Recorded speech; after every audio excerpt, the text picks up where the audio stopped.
These readings today, that first reading in the Gospel, are pretty sobering for us priests.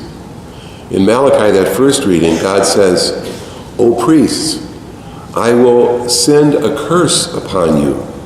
You have turned aside from the way. You have caused many to falter by your instruction. Since you did not keep my ways, I have made you contemptible and base before the people." I read that this week. I go, wow, that's pretty rough on priests. Pretty sobering. But it's probably good sobering. We cannot ignore those words. We are living through a very difficult time in the church. I think history is going to show that, in which the corruption of some of her priests and bishops is the stuff of newspaper headlines. We're reminded of that famous phrase, the corruption of the best is the worst. The worst corruption is in those who are called to be the best. And we can't disagree. Jesus' words don't apply only to the clergy, though. Fathers and mothers in their own families exercise the priesthood of their vocation, their baptismal and their marriage vocation. They have a God-given call to make their family a community of grace and of prayer and of love. My brothers often tell me this. Most of my brothers would say this. They say, I think I'm a better grandparent than I was a parent. And what they're saying is, if I could do it over, I think I'd do a few things differently.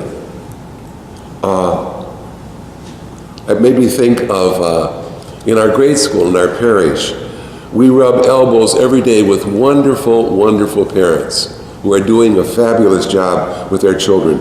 Once in a while, and this is really a rarity, but it happens, we'll have to discipline one of our students, and they have to have some consequences for their behavior, whatever it was. And mom and or dad will come in and say, my kid should have no consequences for their behavior. And we'll say, well, this is what he or she did, and these 3 teachers saw it happen. No, it didn't happen.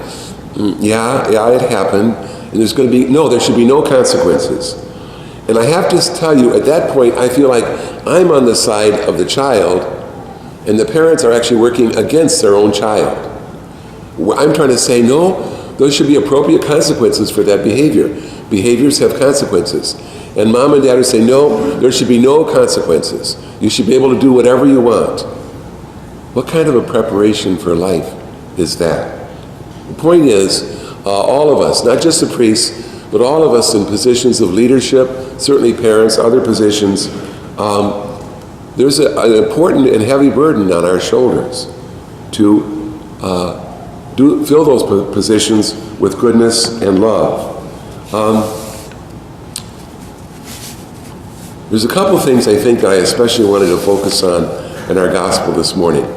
One, this is interesting. Notice, Jesus doesn't criticize the scribes and Pharisees for telling the people the demands of the law, those heavy burdens that he talks about. In fact, he says, do and observe whatsoever they tell you. He doesn't say they shouldn't be putting those burdens on. What does he criticize? The fact that they won't help them with the burdens. Jesus says they won't lift a finger to help them. To be honest, Jesus' way is not easy. You read the Sermon on the Mount, Matthew chapter 5, 6, 7, you go, whoa, this bar is pretty high. Jesus says, blessed are the meek, the pure of heart, those who are persecuted, the cause of righteousness. Read those 8 Beatitudes. It's not easy. It's quite a challenge being a follower of Jesus Christ. But the point is, God helps us to live out those Beatitudes. Every day, His grace floods our lives with all the help we need. So I guess you could call them burdens. There are expectations on our shoulders, but God certainly lifts a finger, and more than a finger, to help us live them out. St. Peter puts it well. I love this. He says in his first letter, proclaim the truth with love. Now, it's easy to drop either one of those, isn't it? I can proclaim the truth. I can use the truth to bludgeon you. This is the truth. Bam, bam, bam. And everything I'm saying is true, but at the end you're like, wow. Or I can appeal to a false love. I love you, so even though you're doing dead wrong, I'm not going to say anything. I'm just going to be quiet because I love you. That's a fake love. That's a false love. It's hard to do both of those at the same time, to proclaim the truth with love. But that's exactly what our Lord calls us to. St. Paul, who always told it like it was, he never sugarcoated anything, but in our second reading he says, "We were as gentle among you as a nursing mother who cares for her children." He compares his actions with the Thessalonians to a nursing mother. What could be more gentle? Now, he's going to tell them the truth, and he definitely does, but look how he does it. As gentle as a nursing mother. I think of my own experience. I don't do it anymore, but for years I went to the McHenry County Jail in Woodstock twice a month, 2 Tuesdays a month. And I heard confessions there, and I saw the struggle of the inmates. But a neat thing often happened, because I would see them every couple of weeks. Jail is also enforced sobriety. So as they stopped drinking, stopped doing drugs, I don't know if they even knew it, but you could see their God-given personality just unfold. It was like an unfolding flower. It was so beautiful. And I'm sure I didn't do it perfectly, but I was thinking that was an example where I got to proclaim the truth. I told them the truth, but with love and with appreciation for that image of God, that child of God that they were. It's also important to say that we who are priests or bishops or parents or anybody in a leadership position, we're never going to be perfect leaders. It's not going to happen. The gospel we believe in is perfect. We are not. We are not perfect. We'll never be perfect instruments for God to use.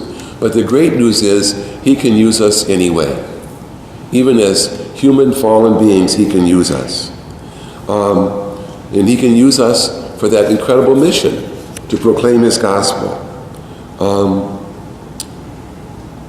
St. Paul has this beautiful phrase in his second letter to the Corinthians. He says, "We hold the treasure in earthen vessels."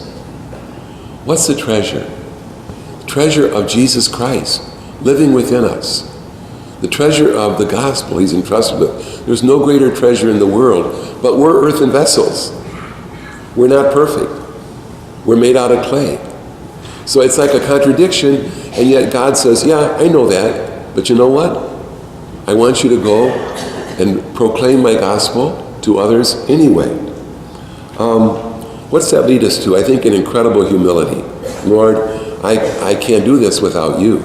And I'm glad it's not a question of my worthiness, because I know I'm not worthy. And Jesus says, I know, but I want you to proclaim the good news anyway. Read a beautiful story about humility, I think the kind of humility we're called to this week, about Simone Biles. I'm not sure I'm saying her last name right, but if you watch the 2016 Olympics, she was that 19-year-old superstar who kept winning medal after medal at the Olympics. She has quite a story. Her parents both had drug addiction problems.